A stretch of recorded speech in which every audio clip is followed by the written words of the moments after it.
আসসালামু আলাইকুম এভরিওয়ান। আশা করি সবাই ভালো আছেন। আলহামদুলিল্লাহ আমিও ভালো আছি। আজকে আপনাদের সাথে একটা বিষয় নিয়ে কথা বলবো।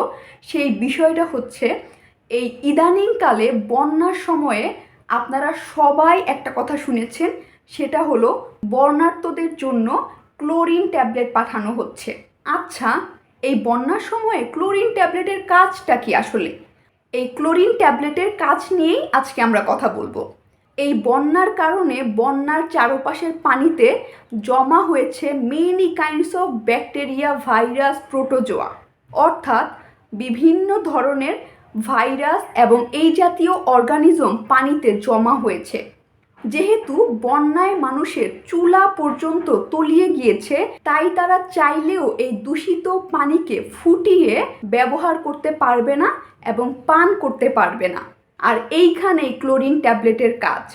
যেহেতু মানুষ পানি ফুটিয়ে জীবাণুমুক্ত করতে পারছে না, তাই এই ক্লোরিন ট্যাবলেট দিয়ে পানিকে জীবাণুমুক্ত করা হচ্ছে। ক্লোরিন ট্যাবলেট দিয়ে কিভাবে পানিকে জীবাণুমুক্ত করা যায় সেটা আমরা এখন জানব। ধরুন একটা পাত্রে 20 লিটার পর্যন্ত পানি নেওয়া হলো এবং সেই পাত্রে রাখা পানিতে কিছু ক্লোরিন অ্যাড করা হলো, আর সেই পানিতে রয়েছে নানা ধরনের ব্যাকটেরিয়া, ভাইরাস এবং এই ধরনের খারাপ অর্গানিজম, যেটা পান করলে এবং নিত্য প্রয়োজনীয় কাজে ব্যবহার করলে আপনি পানিবাহিত নানা ধরনের রোগে আক্রান্ত হয়ে পড়বেন। তাই সেই পাত্রের দূষিত পানিতে কিছু ক্লোরিন অ্যাড করা হলো। এরপরে সেই ক্লোরিন পানিতে দ্রবীভূত হয়ে পানিতে যেই সব অর্গানিজম রয়েছে সেগুলোকে এফেক্ট করবে এবং সেগুলোকে কিল করে ফেলবে।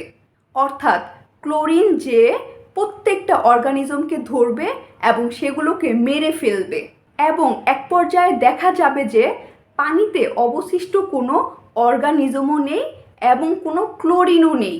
অর্থাৎ পানিতে দেয়া সব ক্লোরিন সব ধরনের অর্গানিজমকে কিল করে ফেলেছে।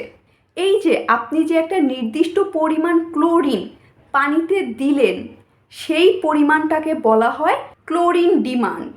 তার মানে হলো আপনার পানিতে যত পরিমাণ অর্গানিজম রয়েছে সেগুলোকে ডেস্ট্রয় করার জন্য যেই পরিমাণ ক্লোরিন দরকার সেই পরিমাণটাকে বলা হয় ক্লোরিন ডিমান্ড।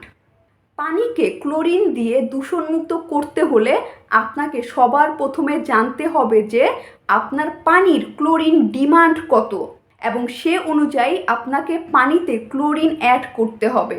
এরপরে এই যে আপনার পানির যে সকল ধরনের অর্গানিজম ক্লোরিন যে মেরে ফেললো, এই পয়েন্টটাকে বলা হয় ব্রেক পয়েন্ট।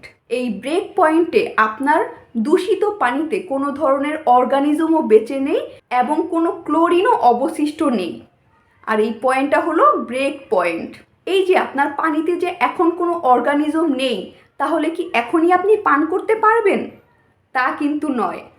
আপনাকে এই পানি পান করতে হলে বা অন্যান্য কাজে ব্যবহার করতে হলে এই পানিতে আপনাকে আরও কিছু ক্লোরিন অ্যাড করতে হবে। এরপরে এই ক্লোরিন আপনার পানিতে যেয়ে মিশে যাবে এবং যেহেতু অর্গানিজম নেই, তাই এই ক্লোরিনগুলো কোনো অর্গানিজমকে ধরতে পারবে না, কিল করতে পারবে না এবং নিজেরাও কিল হতে পারবে না। তাই এই ক্লোরিনগুলো আপনার পানিতে ফ্রি রেসিডুয়াল ক্লোরিন হিসেবে বিদ্যমান থাকবে, অর্থাৎ চলাফেরা করবে। এবং এই ফ্রি রেসিডুয়াল ক্লোরিনকে আপনার দূষিত পানিতে কমপক্ষে 1 ঘন্টা রাখতে হবে। এই যে 1 ঘন্টা যাবত যে ক্লোরিনগুলোকে আপনি পানির সাথে মিশতে দিলেন, এই সময়টাকে বলা হয় কন্টাক্ট পিরিয়ড। এই কন্টাক্ট পিরিয়ডের পরে আপনি সেই পানিকে পান করতে পারবেন এবং নিত্য প্রয়োজনীয় কাজে ব্যবহার করতে পারবেন। এই পুরো প্রসেসটাকে বলা হয় ক্লোরিনেশন। আর এভাবেই দূষিত পানিকে দূষণমুক্ত করা যায় এবং জীবাণুমুক্ত করা যায়। বন্যা কবলিত যে কোনো এলাকায় সহজভাবে পানিকে দূষণমুক্ত করার জন্য ক্লোরিন ট্যাবলেটই ব্যবহার করা হয়। আর প্রতিটা ক্লোরিন ট্যাবলেটে সাধারণত 0.5 গ্রাম ক্লোরিন থাকে।